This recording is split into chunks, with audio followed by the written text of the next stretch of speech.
What would you do if you discovered the woman who once knelt on temple steps, praying through the night for your survival, had been living a double life for years? And what if the child born from that betrayal were the very prayer beads you had gifted her on a tiny, innocent wrist? This is the story of Evander, a man who gave everything he had to a love he believed was unbreakable.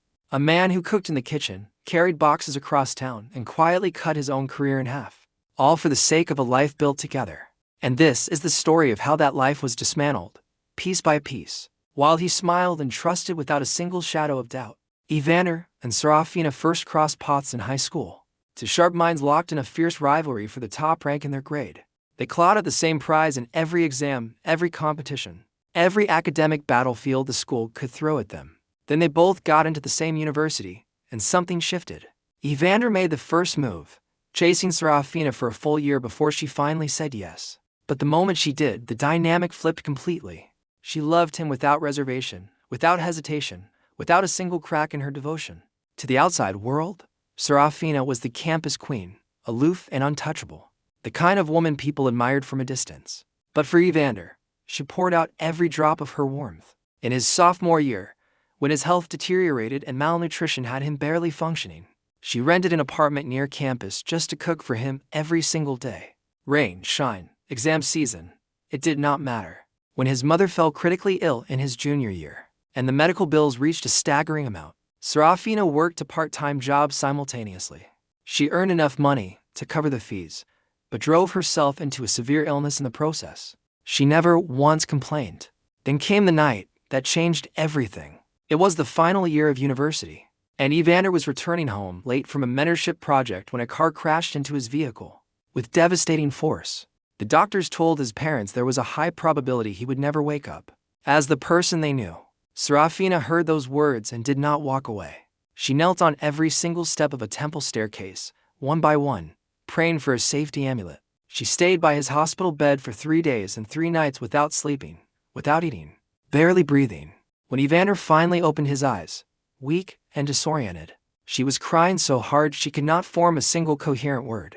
Through her tears, she managed just one sentence. "Evander, let's get married. I cannot live without you." And later, Evander learned the full weight of what she had done before he woke up. She had gone to his parents and sworn, "Even if Evander is a vegetable, I will marry him. In this lifetime, I am his wife." How do you fall out of love with a person like that? How do you even begin to imagine that they could betray you?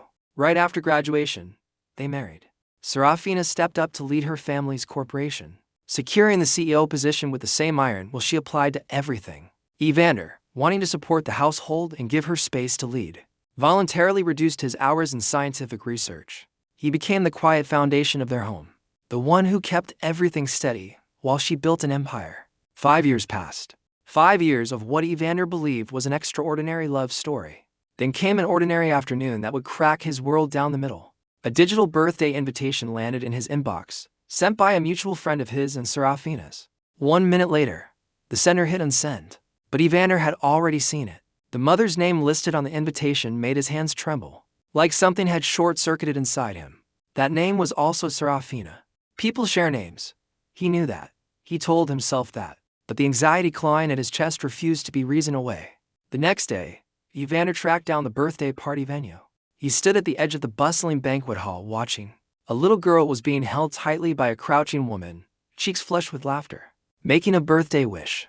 The girl's voice rang out clear and sweet. "My birthday wish is for Mommy to spend more time with me and Daddy."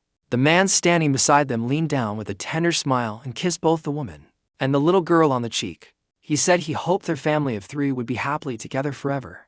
Evander's brain went completely blank. He had known Serafina for 12 years. He had been her husband for 5. That face, that laugh, that unmistakable posture. He recognized her the way you recognize your own heartbeat. He even spotted familiar silhouettes seated in the VIP section. For a long moment, he stood frozen, the corners of his eyes burning red, unable to charge forward, unable to demand answers. The sweet family of 3 laughed and embraced in the warm light of the party, and Evander turned around and walked away. The streets of the city were alive with evening noise, but inside him, everything had gone ice cold. His mind pulled him back to a memory from 2 years earlier. He had looked at Serafina with hopeful eyes and said, "Serafina, let's have a baby." He had expected joy, surprise at the very least. Instead, there was a pause, then she folded herself into his arms. Evander, the company is growing so fast right now. Let's wait 2 more years, okay? He had swallowed his disappointment. He had told himself she was right. Standing on that sidewalk, replaying that moment, he finally understood. She had already been carrying someone else's child. He pulled out his phone and called her number. After a brief pause, the call connected, and behind her voice was the faint sound of chaos and chatter. Her voice was as gentle as it had always been. Evander, why this sudden call? He stood across the street, watching her walk out of the banquet hall doors. Her figure was exactly as it had always been. That same captivating silhouette that had drawn him for over a decade. He asked quietly, Serafina, where are you right now? On the phone.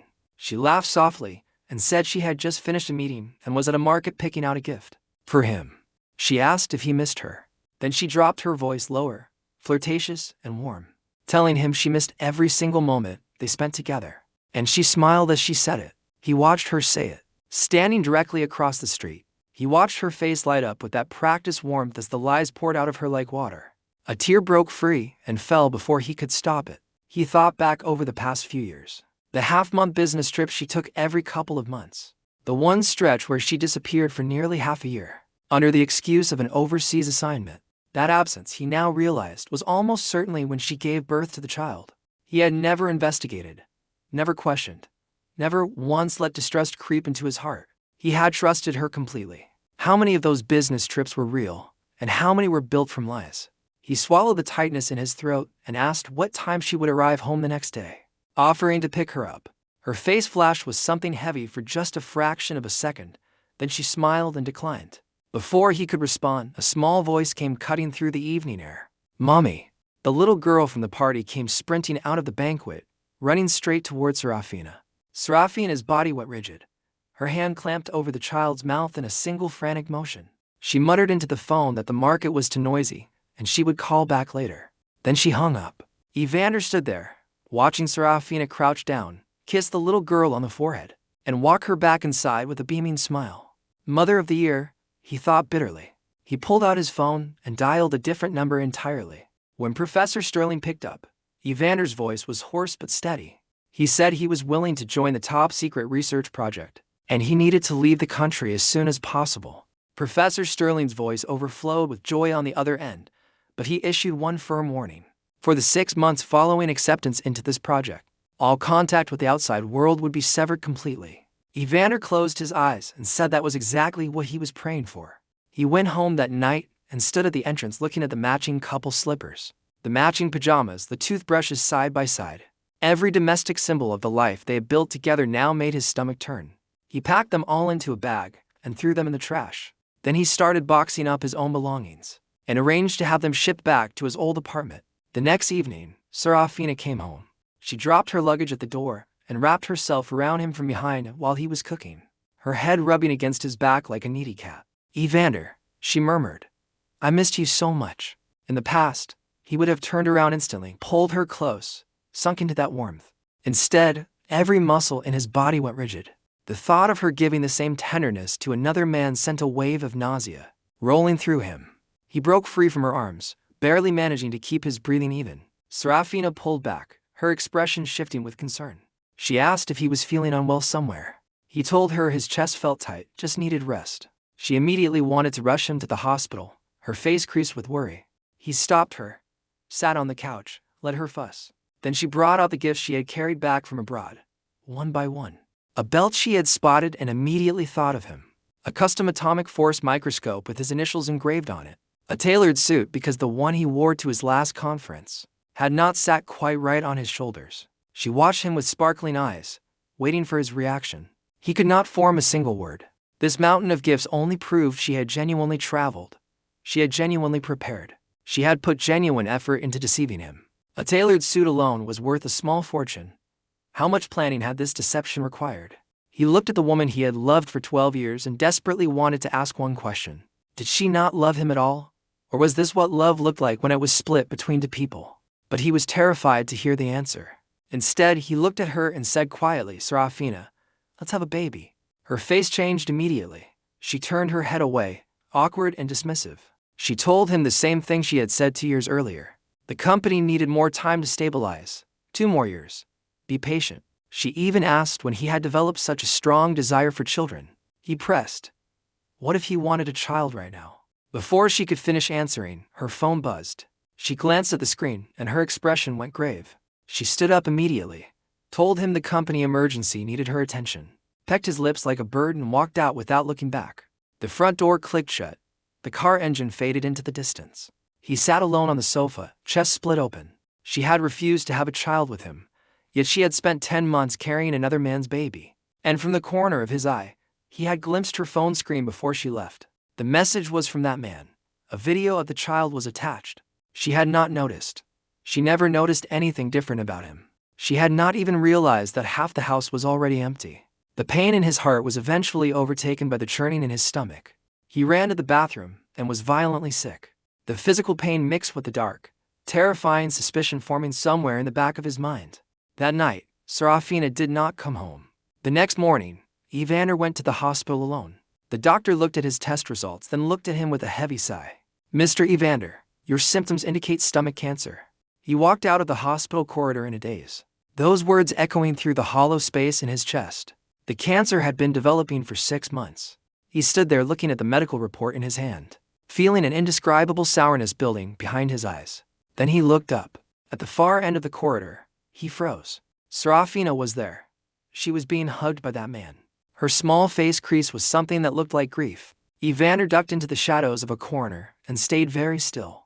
As they walked closer, the man's voice drifted clearly through the hallway. He asked if she had gone back all night and whether her husband would suspect anything. At the mention of Evander, Serafina's expression flickered with something light and dismissive.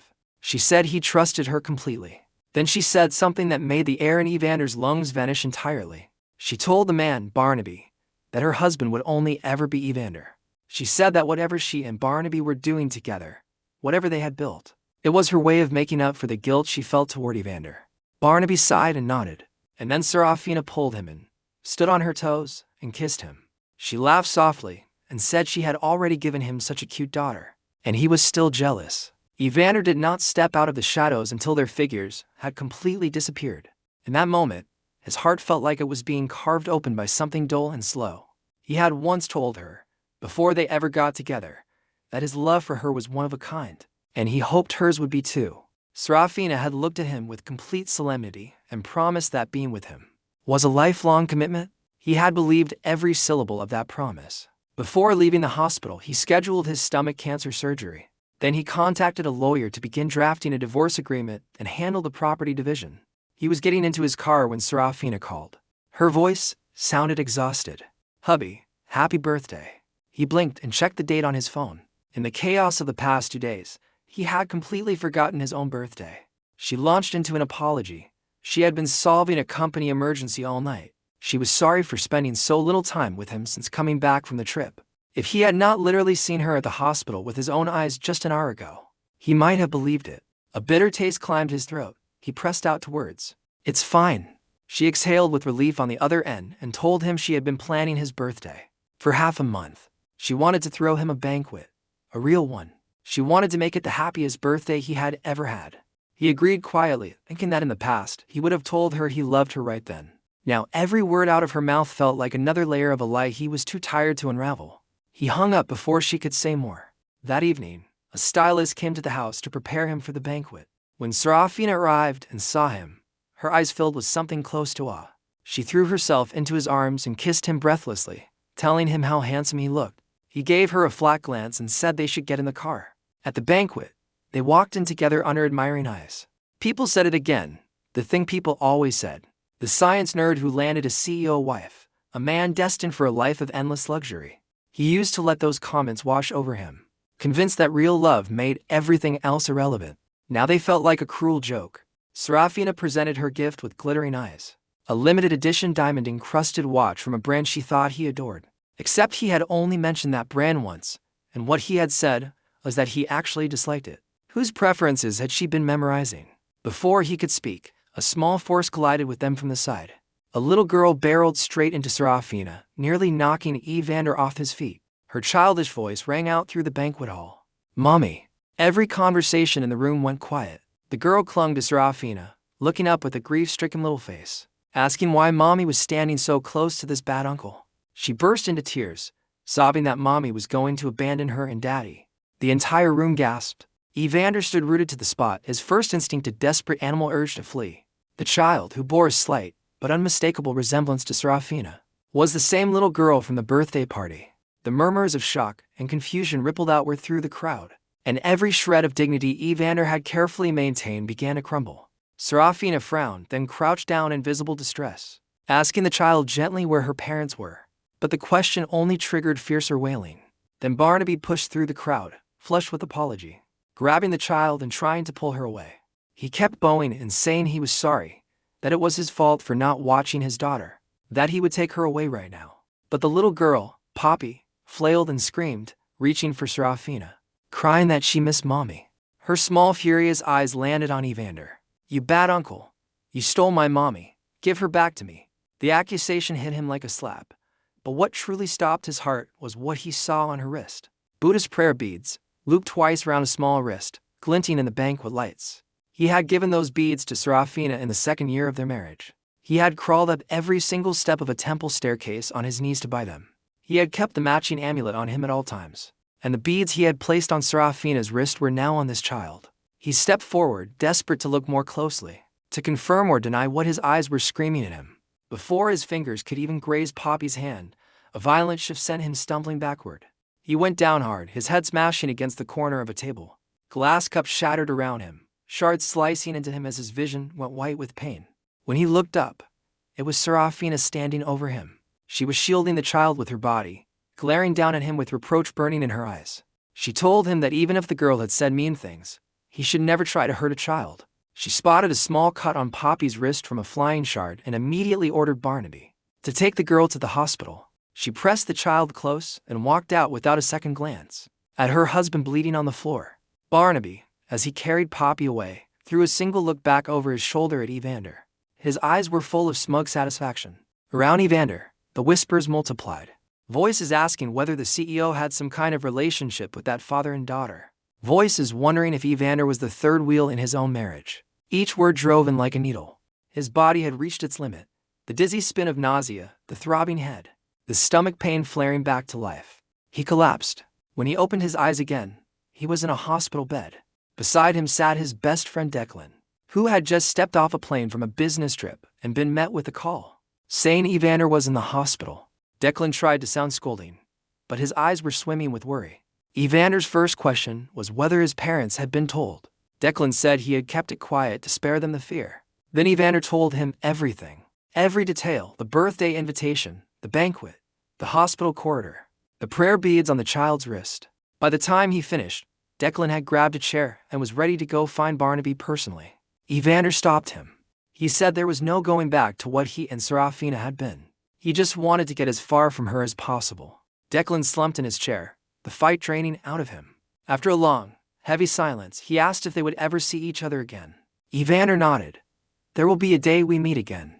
He recovered in the hospital for 5 days, watching the countdown to his departure tick away on his phone calendar. 9 more days. During those 5 days, Serafina did not visit once. On the day of his discharge, Evander and Declan went to see a lawyer. He got his hands on the drafted divorce agreement. The problem was simple and brutal. It still needed her signature, and knowing Serafina, she would never sign it willingly. Evander's face was calm. His voice was steady. "I have a plan." He tracked down Barnaby at a coffee shop using an address he had investigated. When their eyes met across the table, Barnaby was immediately defensive. Evander looked at him with the flat expression of someone who had already grieved past the point of anger. He told Barnaby directly that he knew everything and asked who he was putting on the act for, because Evander was not Serafina and would not feel sorry for him. Barnaby's performance cracked. He straightened up and smiled with all the arrogance of a man who believed he had already won. He told Evander to leave Serafina early, that Evander could not compete, that they already had a child together. Even hearing it stated so plainly sent a wave of pain through the numbness in Evander's chest. He pulled the divorce agreement from his bag and slapped it on the table. He told Barnaby that as long as he could get Serafina to sign it, Evander would leave voluntarily. Barnaby stared at him for a long moment, then picked up the agreement and agreed. As Evander turned to leave, Barnaby delivered one final barb. He said Serafina had personally promised him she would only ever have one child, and that child was Poppy. So if Evander was truly smart, he would give up now before he had no graceful exit left. Evander walked out without a word, clutching his stomach as the pain intensified. He let out a helpless, bitter smile into the open air. His marriage and his body were collapsing at the same pace. That night, Serafina came home reeking of alcohol, throwing herself into his arms and mumbling in a blurred voice. She asked how things between them had ended up like this. She said she did not understand. He recognized the routine immediately. Whenever she had done something wrong in the past, she would drink first, then show up soft and clingy, rubbing against his chest, whispering that she was sorry, asking him to forgive her. It used to work every single time. His heart would soften, and they would move on without ever confronting the wound. He looked at her now and felt nothing but exhaustion. She had another man, a child. She had left him rotting in a hospital bed for 5 days, and she thought this performance could still smooth things over. He stood up and moved toward the door, but she wrapped her arms around him from behind and began to slide her hands beneath his clothes, her warm fingers moving across his lower abdomen. He clamped her hands still. Serafina, let's get a divorce. She went quiet for a beat, as though the alcohol was burning off just enough for the words to land. Then she shook her head and held on tighter. No, no. Evander, do you not want me anymore? I will not divorce you. Her voice cracked, and then he felt it, the dampness soaking through the back of his shirt. She was crying. He froze. For one raw second, 12 years of memory surged up, and he was at a loss. Then he snapped back to reality. Was this not exactly how she had kept him fooled for so long? He let out a bitter laugh, pried her arms away gently enough not to hurt her, and said simply, fine. No divorce. She relaxed her grip, and he guided her to the bed, waiting until she was asleep. Then he got up and went to the guest room. Before he left, he noticed her phone screen light up on the nightstand. A message from Barnaby. It said to come to Serafina's office at 10 the next morning. The next morning, Serafina was gone before he woke. A warm breakfast sat on the table. A sticky note beside it read, "Hubby, remember to eat. Don't be mad anymore." He read it once, then dropped it in the trash. Then he went to the Lu Group building and made his way to Serafina's office floor. He arrived outside her office door and stopped cold. Through the crack in the door, he could see them. Serafina pinned against her desk. Barnaby's figure pressed close. The intimate tangle of their postures unmistakable. Suppressed sounds leaked through the gap, mixing with Barnaby's heavy breathing, drifting into the corridor where Evander stood completely still. Barnaby panted and laughed, asking if she was afraid someone would find out and tell Evander. Serafina's voice carried a lazy, flirtatious edge. She told him that when they were like this, he should not mention other people. And even if they really got caught, she would not leave him and Poppy. Barnaby pushed further, and from the corner of his eye, he swept a deliberate glance toward the door crack. He knew Evander was there. Outside, Evander stumbled, nearly losing his footing entirely. He made it to the restroom before his stomach gave out completely. When he came out, Barnaby was already leaning against the door frame of the office, grinning broadly. He asked cheerfully if Evander had seen enough. Evander looked at him with a face carved from ice. He asked where the contract was. Barnaby handed over the divorce agreement with a shrug and told him she had signed it. Immediately upon receiving it, he added, with the smooth amusement of a man enjoying himself, that Evander should wonder whether she would have refused or happily agreed if he had handed it to her directly. Evander took the agreement and opened it. Serafina's flamboyant signature sat prominently across the bottom. He smiled bitterly at the paper. Maybe she had been desperate to leave for a long time. Maybe his entire belief in their love had been a delusion. It did not matter now. He was leaving soon regardless. He finalized everything with the lawyer, then went home to deal with the last of his belongings. He planned to leave the house before dawn, but Serafina came back that night. He expected accusations about the office, questions about why he had shown up. Instead, she stormed in and pinned his shoulders down, shaking with frantic energy. She demanded to know where he had hidden Poppy. He stared at her, completely stunned. She told him she already knew he had gone to the company that morning, that she was sorry for betraying him. But how could he take it out on a child? The casual way she glossed over her betrayal in the same breath, as the accusation hit him like cold water.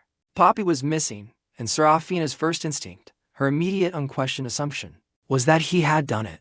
He laughed mockingly at himself and shook off her hands. He told her calmly that he did not know what she was talking about, and since she had just admitted to cheating, the argument was settled. Then he added, "Let's get a divorce." but she grabbed his wrist with ferocious strength, her eyes blazing, insisting he confess about Poppy before anything else. She said the child had never had any trouble before, and suddenly right after he found out about the affair, she was missing. She advanced on him step by step, asking why he had become so scheming, threatening that if anything happened to Poppy while she was in his hands, she would never let him off. He looked at her as if seeing a stranger for the first time. The gentlewoman who had once knelt on temple steps for him was gone. In her place stood someone who radiated hostility and treated him like a convicted criminal. He said everything he had left to say with the last scraps of affection remaining in his chest. He told her that if she had just come clean directly, none of this would have blown up this far. And he told her he did not know where the child was. She did not believe him. Her phone rang, and she violently shoved him away as she answered. She rushed out without a backward glance. It was not until the front door slammed shut that Evander, lying on the cold floor, realized he could not get up. The agony in his abdomen was catastrophic. He was trembling, soaked in cold sweat despite the warm air, his face draining of color. With every inch he dragged himself across the floor toward his phone. His stomach flared with unbearable pain.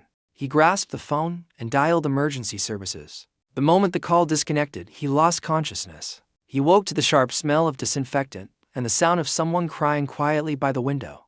Declan spun around the moment Evander's eyes opened, trying to pretend he had not been wiping tears. When Evander asked what was wrong with him, Declan looked like he wanted to slam his fist on something and then exploded in a choked voice. He told Evander he had straight-up cancer and had not said a single word to anyone. Did Evander have any idea how serious that was? Evander stared at the ceiling. In the silence that followed, a single thought drifted through him. Serafina, if you knew I was sick, would you even be sad? He thought about it for a moment and arrived at an answer that settled in his chest like a stone. Probably not. Her whole heart was with Barnaby and Poppy now. He smiled at Declan and told him it was early stage. The surgery would fix it, not to worry. Then he sent Declan out to buy food. The moment the door closed, he lowered his eyes. Minutes later, the door burst open again. He assumed it was Declan returning. Then several large men shoved into the room. He barely had time to react before a blade pressed against his waist, and a hand clamped over his mouth. He fought with everything he had, but his body was too damaged, too depleted. Consciousness slipped away in fragments until it disappeared entirely. When Evander opened his eyes again, there was nothing but darkness pressing against his face. A sack covered his head. Wind battered his skin. The air tasted of salt and deep moisture. He was at the seaside. Then came Barnaby's voice, close and unhurried, dripping with the satisfaction of a man who had planned everything carefully. He told Evander that Serafina had ordered this. She believed Evander had hurt Poppy, who was now in the hospital. She had decided she could not let him off the hook. Every word carved into Evander like a dull blade. His chest burned, but he could not shed a tear. He stayed very still and asked in a steady voice what exactly they planned to do. Barnaby's voice deepened with pleasure. Of course, he wanted Evander's life. A violent shove from behind sent Evander stumbling forward. He tried to find his footing, but the gale-force winds gave him nothing to hold on to. The sack over his head was torn away by the blast of wind, and he saw it, a cliff edge, dropping away into nothing. He looked back at Barnaby standing on the shore with a manic, triumphant grin. Then the air pressure crushed the breath out of him as he fell. He crashed into the ocean with a force that shattered the darkness into white, and he was gone. He woke in a small, dilapidated fisherman's shack. The smell of sea salt and wood smoke all around him. Outside the door, children were playing in the yard. He had been washed ashore and pulled from the water by the people of a small fishing village. He rested there for 6 days, his body slowly knitting itself back together. Then his phone rang, an international call. Professor Sterling's voice was warm and businesslike. The paperwork had been sorted. The ticket was purchased. Was he ready? Evander looked out at the boundless ocean, remembering every detail of the moment he had gone over that cliff. His voice was utterly resolute. I'm ready. In this one chapter of his life, he had lost his wife, nearly lost his health, and almost lost his life. He rewarded the fishing family with a generous sum, then contacted Declan to ship the last of his things. He also asked the lawyer to mail the divorce agreement to Serafina. The next morning, he took a cab straight to the airport. He boarded alone and watched the city shrink beneath the plane until it disappeared entirely. He pulled the window shade down. From this moment forward, Serafina and Evander would never share the same world again. And for the first time in what felt like a very long time, he finally felt free. Meanwhile, back in the city Evander had left behind, 10 days passed in Serafina's version of ordinary. She spent that time staying close to Barnaby and Poppy, curled up in his arms at night while the little girl slept nearby. She told Barnaby she was heading home that evening. He pulled her hair gently and asked her to stay one more night. She did not reply, which was answer enough. Barnaby gave a soft, bitter laugh and changed the subject. He said that being with her was everything he wanted. But what about Poppy? If the child was ever in danger again, he could not take it. Serafina's frown deepened at the memory. She was furious all over again at the thought of Evander daring to lay hands on an innocent child. On a sudden impulse, she said she would take Poppy back to the main house with her. Barnaby's eyes lit up instantly, though behind the warmth was the sharp glint of calculation. That obstacle was already gone. Once Serafina gave the green light, the position he had always wanted would finally be his. After dinner, Serafina drove Poppy home, listening to the child's happy chatter filling the car. Her face remained calm as she picked up her phone and opened her chat log with Evander. The last message she had sent him sat there, unanswered for over 10 days. She had told him he was a stranger to her now, that touching a child was unforgivable, and that if he was willing to kneel and apologize to Poppy in person, they could let it go. She had told him to stop hiding and face this. 0 replies. Not a single character. Walking into the villa with Poppy, Serafina stopped short. The house looked wrong. She searched room by room, trying to understand the hollowness surrounding her. Then she understood. Every one of Evander's belongings was gone. The couple items, the personal objects, the traces of him that had filled every corner of this house for 5 years. All of it gone. Poppy tugged at her sleeve, frightened by the look on her face. Serafina put the child on the sofa, then walked to the balcony and dialed Evander's number. The line told her the phone was switched off. Fury ignited in her chest. She had her assistant track his phone's location. When the trace came back placing him in a bar, the fury turned to something darker. She called her assistant with a voice that could cut glass. She ordered all of Evander's credit cards frozen, all spending banned. Any merchant that processed a transaction for him was to lose their partnership immediately. She hung up and took a slow breath, recounting every strange thing he had done over the past weeks. She had spent years accommodating him, she told herself, and apparently that had turned him into a person she no longer recognized. She called Barnaby to pick up the child, then drove to Nightlife Bar. She found Declan drinking in the crowd and dragged him outside by the wrist. He stumbled, opened his eyes, saw it was her, and immediately started struggling. She shoved him against the wall and demanded to know where Evander was. Declan's eyes went tight with something close to grief, then hardened into cold contempt. He shoved her off and asked how she did not know where her own husband was, since she loved him so much. Serafina had no patience for the back and forth. She threatened to use her resources to make him come out himself. Declan laughed without any humor. Then he pulled a phone from his pocket. He held it up for her to see. The phone she had tracked belonged to Declan, not Evander. Her face went white. Declan looked at her with complete contempt, shaking with emotion he could barely contain. He told her plainly. Evander was dead. He asked if she had known that Evander had stomach cancer, a sick man driven to that state by her. He said she would absolutely pay the price. It was just a shame Evander would not be around to see it. Then he turned and walked away. Serafina stood frozen on the street outside the bar, feeling like a bolt of lightning had traveled directly through her body. The last time she had seen Evander, he had been standing right in front of her, perfectly fine. When had he gotten stomach cancer? She chased Declan down and grabbed him, demanding clarity. He told her to check it herself, then pulled free and left. Back home, sitting rigidly on the sofa, she ordered her assistant to investigate Evander's whereabouts and pull his hospital records. But before those came back, another thought drove her to Barnaby's apartment. Maybe he knew something. She let herself in with her key at 1 a.m, moving quietly so as not to wake the sleeping household.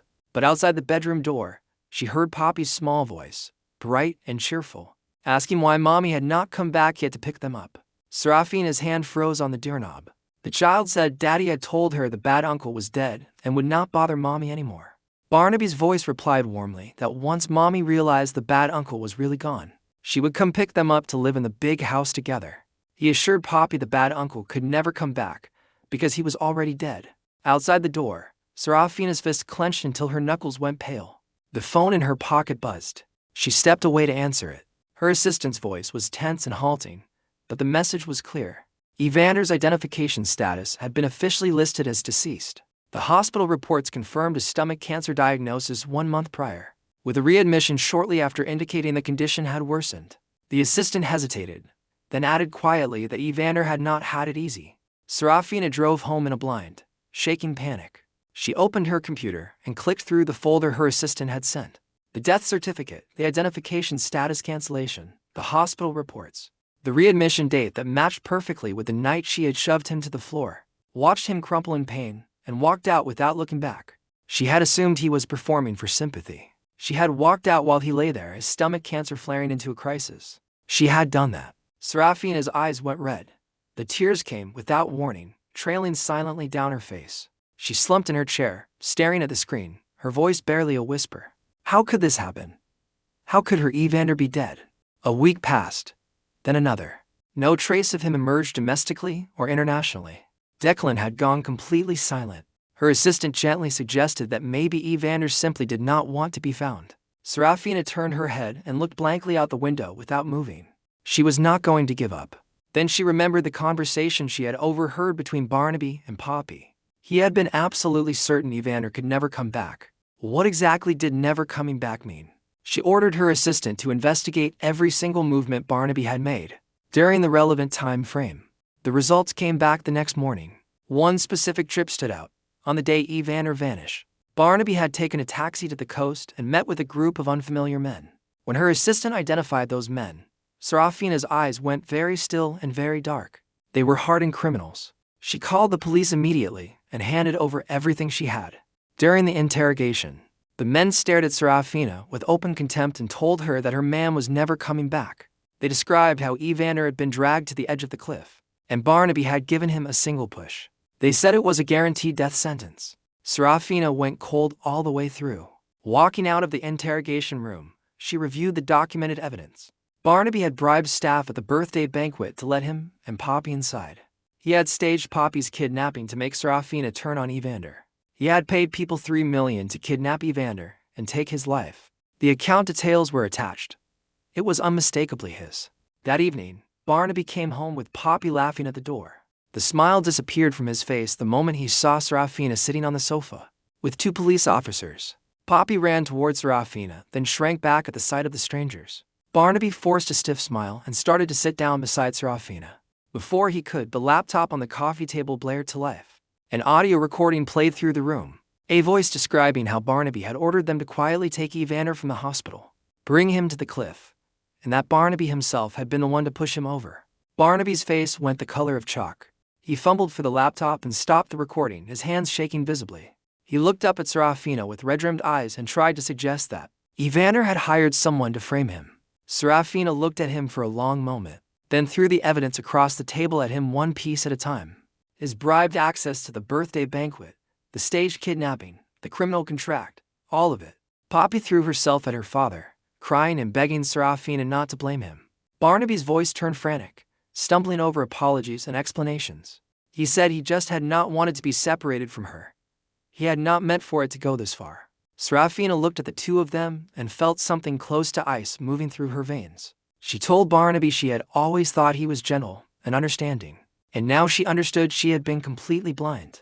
She told him she had already called the police and would ensure he faced everything he deserved. Then she turned and walked away. Barnaby scrambled forward, choking and begging for one chance. Serafina shoved him away and slapped him hard across the face. Her eyes were blazing, her voice shaking with fury. She had told him long ago how important Evander was to her, and he had killed him anyway. She told him she was sending Poppy abroad to be raised and educated by someone else. As for Barnaby, he would get exactly what he deserved. Poppy tried to push Serafina away, screaming at her to let Daddy go, calling her a bad mommy. Serafina gave the signal, and the officers pulled him out. Barnaby, crumpled on the floor, looked up at her with murderous, bloodshot eyes. His voice turned savage as he screamed after her. He reminded her that she was the one who had cheated first. She was the one who had betrayed Evander. She was the one who had signed the divorce papers without hesitation. Did she really think Evander would have stayed? He had contacted Barnaby himself and tricked her into signing. He had planned to leave a long time ago. Serafina's jaw tightened. She gave the order to deal with it quickly and walked out. As she drove away, Barnaby's screams echoed in her mind. Divorce papers, tricked into signing. Something clicked into place. When she reached the villa, a package sat waiting at the door. She tore it open, and her pupils contracted to pinpoints. Divorce agreement. The words leaped off the page. She flipped to the signature page and finally understood. Barnaby had given her that contract under the pretext of signing insurance documents for Poppy. She had signed without reading a word. She stood in the doorway of the villa and let the realization wash over her entirely. Evander had known, he had planned. He had reached out to Barnaby not out of desperation, but out of strategy. And then she had shoved him to the floor, let Barnaby push him off a cliff, and spent her days believing he was the criminal. She walked through every room of the house, and in every corner, the silhouette of a man who had loved her unconditionally looked back at her. Her eyes burned, her chest cracked open. She had truly, irrevocably lost him. In the weeks that followed, Serafina fell severely ill. She could not find the medicine cabinet. She did not know which medicines to take. For the first time in their marriage, she understood that every small comfort in this house had been quietly arranged by Evander's hands. Feverish and hollow, she scrolled through their old chat history, clinging to the sound of the past. Her fingers slipped and accidentally opened a video saved long ago. It was a clip from the kitchen right after they were married. She had fed him a slice of bitter gourd as a joke, and he had chewed it in innocent ignorance, then spun on her the moment the bitterness hit, laughing and reaching out to tickle her. His voice, bright and warm, saying he was eating bitter gourd with a face full of playful accusation. The video ended. The last frame froze on his smile. Serafina broke apart entirely. She buried herself under the covers and sobbed without stopping, the grief and guilt consuming her beyond all expression. She had thought her marriage was too dull. She had gone searching for something else, and the avalanche that followed had buried the best person she had ever known. She regretted every single moment of it. She knew regret was useless, and she wept anyway. Then came the morning her assistant burst through the bedroom door, voice shaking with urgency. The fisherman family by the sea had been found. They had saved Evander. He had not drowned. He had washed ashore. He had survived. Evander was alive. Serafina lurched upright from the bed, grabbed the assistant by the shoulders, demanded every detail. The last confirmed trace was Evander at the airport, then nothing. She dragged her sick body out of bed, changed her clothes, and ordered a car. For the next 3 months, she flew across countries and cities following the flight logs from the day he had disappeared. When her body gave out, she took intravenous drips on the road and kept moving. 3 months passed, and she found nothing beyond the confirmation that he was still alive somewhere. A company crisis pulled her home for 2 more months of work so grueling she collapsed again. She was still in a hospital bed when her assistant quietly suggested she give up. Serafina did not move, did not respond, just stared at the window. Then the television in the room filled with applause. A ceremony, an announcer reading a name. Evander. She turned her head. On the screen, a tall figure in a pristine suit walked onto a bright stage, his smile warm and unhurried under the spotlights. Serafina's body began to shake uncontrollably. He had won the International Scientific Research Gold Medal. He had represented his country, competed on a global stage, and taken first place. The host spoke warmly about the half-year of isolated research his team had dedicated to this result. Evander looked into the camera and said being able to stand on an international stage and bring glory to his country made everything worth it. The stage lights poured over him without restraint, and he was dazzling. Serafina's tears fell freely. She had seen this version of him before, during their university years, when he had taken first prize at the youngest age in history. She had fallen in love with him because of that brilliant mind, that incandescent drive. Then the years of marriage had buried that light under domesticity, and she had let herself grow bored, and she had made a catastrophic choice. But he had never changed. He had only been waiting for the chance to shine again. The only thing that had changed was her. She ripped the intravenous needle from her arm, did not bother changing out of the hospital gown, and strode toward the door, ordering her assistant to book the next flight to Countryam. She asked for a cheongsam and makeup to be sent ahead. She was not going to let Evander see her like this. Meanwhile, in a dark corner of a detention facility, a heavily scarred Barnaby looked up at a screen playing that same ceremony broadcast. The man who was supposed to be dead was standing on an international stage, smiling under the lights. Barnaby lunged at the screen, his voice a shredded howl. Why was he still alive? Why was he still so dazzling? The guards dragged him away, and his eyes stayed locked on Evander's face as long as they possibly could. In his hotel room in Countryam, Evander examined himself in the mirror. Since the cancer surgery, he looked stronger than before, more alive in the face. Only his eyes sometimes carried a particular kind of quietness. He had not forgotten what happened half a year ago. He suspected Serafina had seen the broadcast too. Good, he thought. Seeing it was for the best. After leaving her, he would only grow brighter. He picked up the gold medal from the table and felt the grooves against his palm. His phone rang. Declan's voice spilled out with celebration, calling him outside to join the team. They went to a barbecue joint in Chinatown for teammates laughing and eating together. Alora, 2 years younger than Evander, and someone he had come to know well over months of research, was ordering food and noting casually that Evander preferred lighter flavors. Declan raised an eyebrow and teased her that remembering his preferences so specifically made it hard not to be suspicious. Alora peeked at Evander quietly and said that a man as great as him, anyone would like him. Evander looked over at her, and she looked away. Later, she placed a carton of his exact preferred milk brand in front of him without making a production of it. When Declan openly encouraged Evander to consider dating Alora after the competition wrapped up, Evander smiled calmly and set down his chopsticks. He looked up and told them plainly that he wanted to focus on the next research project and had no interest in dating. The table went quiet. Declan started to push further, but Alora smiled and smoothed things over, telling Evander not to feel pressured. No one saw the small flash of disappointment she buried behind her smile. It was on the way back from that dinner that a figure came rushing out of the shadows and stopped him cold. Her voice was exhausted and raw, but her eyes blazed with a relief so fierce it was almost painful to look at. Evander, I finally found you. Serafina stood before him in a cheongsam that used to fit perfectly, now hanging loose on a frame that had lost more than weight.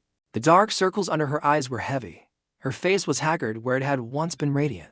Before she could take another step toward him, Alora moved first, planting herself in front of Evander with a steady, wary gaze. She asked the woman her business. Serafina stepped forward and said she wanted to speak to her husband.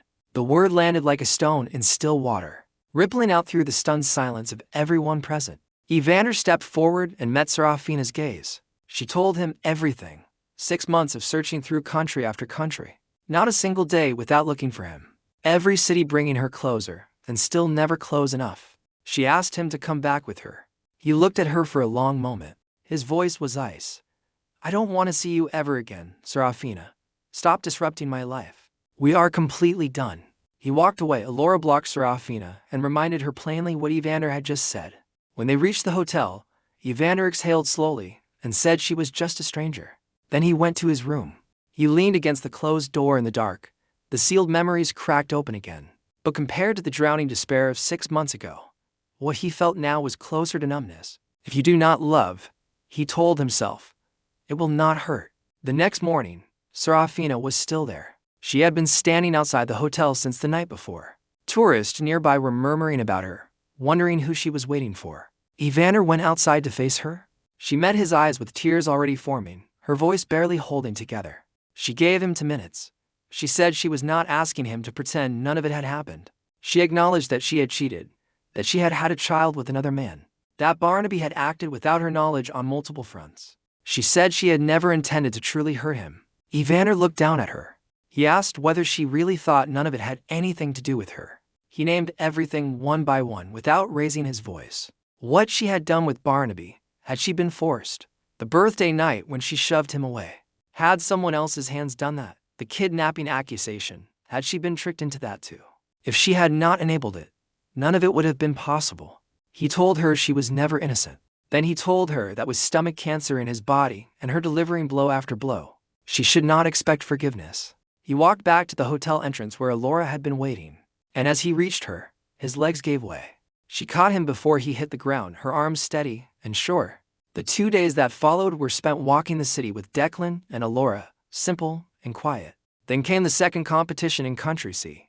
On a dazzling stage, Evander took first place again, and in the backstage corridor, Alora met him with a bouquet and a beaming smile. They walked out together, and Evander spotted Serafina waiting in the distance, flowers and documents in hand, prepared for a confession she had rehearsed for months. Without a word, he reached out and interlocked his fingers with Alora's. Her cheeks went pink. Her breath caught. He asked quietly if she would do him a favor and be his girlfriend. She agreed without a single second of hesitation. They walked toward Serafina together, and when Serafina saw their joined hands, all her carefully prepared words jammed in her throat.